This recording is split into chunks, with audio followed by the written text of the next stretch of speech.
All right, let's dive into a partnership that's been sweetening our world for, well, millennia. It's this amazing blend of science and art, and it's absolutely vital for our planet.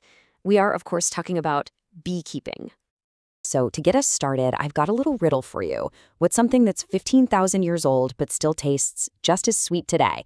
Tuck that away in the back of your mind because the answer, well, it opens up one of the most incredible stories of partnership in the natural world. So what is beekeeping, really? I think for a lot of us, the first thing that pops into our heads is that classic image, right? A beekeeper in a white suit, surrounded by buzzing bees, harvesting liquid gold. And yeah, that's definitely part of it, but the reality is so much bigger.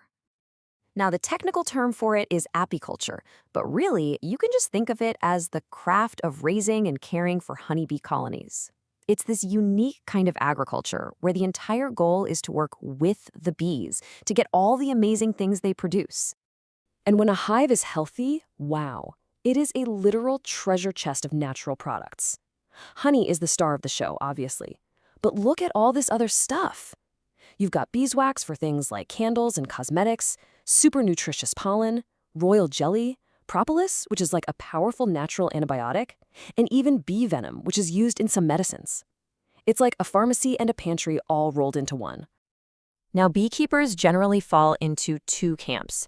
You've got your stationary beekeepers, whose hives just chill in one spot all year long, collecting nectar from whatever's blooming locally. And then you have the migratory beekeepers, who are basically tour managers for their bees. They literally pack up the hives and chase the flower blooms all across the country to make sure their bees always have the best of the best.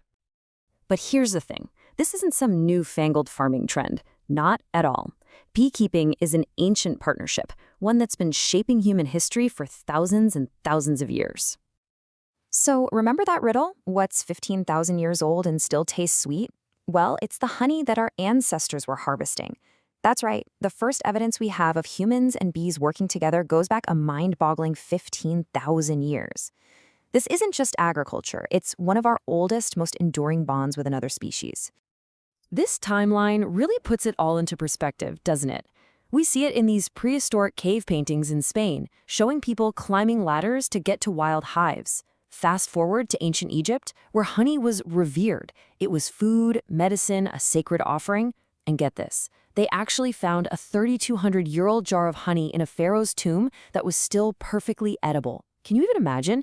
And even before that, 5,000 years ago, the Sumerians were already writing down how to use it as medicine. Incredible. So how did we get from, bravely scaling cliffs for wild honey to the structured, almost scientific practice that we have today? Well, it's been a long journey, all about making things better for the bees, which, in turn, makes things better for us.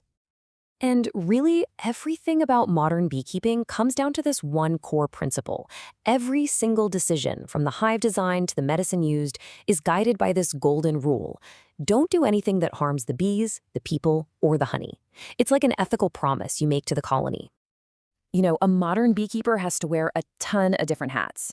They're basically a landlord, making sure the bees have a safe place to live. They're a nutritionist, ensuring the colony has enough food to get through a tough winter.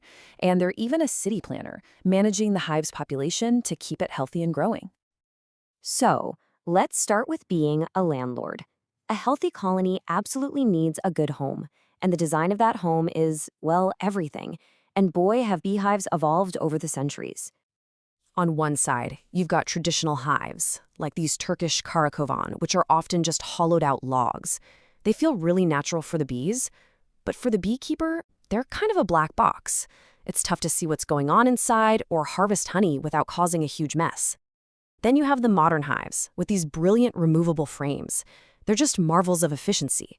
A beekeeper can gently peek inside, check on the queen, spot any diseases, and take out honey with hardly any disruption at all. And where you put that hive is just as important as how it's built. It's like real estate for bees. Location, location, location. The perfect spot is way far away from pollution and pesticides. It needs some shelter from the elements. You don't want it getting blasted by wind or cooked in the summer sun. And this is a big one. Bees need a clean source of water nearby, not just to drink, but to help cool down the hive when it gets hot. Okay, let's talk about the nutritionist hat. This is a surprisingly big deal in the beekeeping world. What's on the menu? See, a good beekeeper sometimes has to step in and provide food, especially if there's a drought or during a long winter. But what they serve up makes all the difference. But, and this is a huge but, there's a serious warning that comes with this. Feeding bees should only ever be a safety net, never a replacement for their natural diet. When beekeepers just strip all the honey out and replace it with cheap sugar water, they're hurting the bees' health and creating a product that isn't really high-quality honey anymore. It's a shortcut that, in the long run, just doesn't work.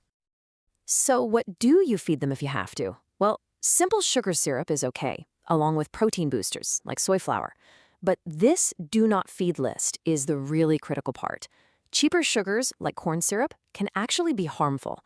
Same goes for stuff like molasses or caramel. And you should never, ever feed them soured honey. It can be full of nasty stuff that'll make the whole colony sick.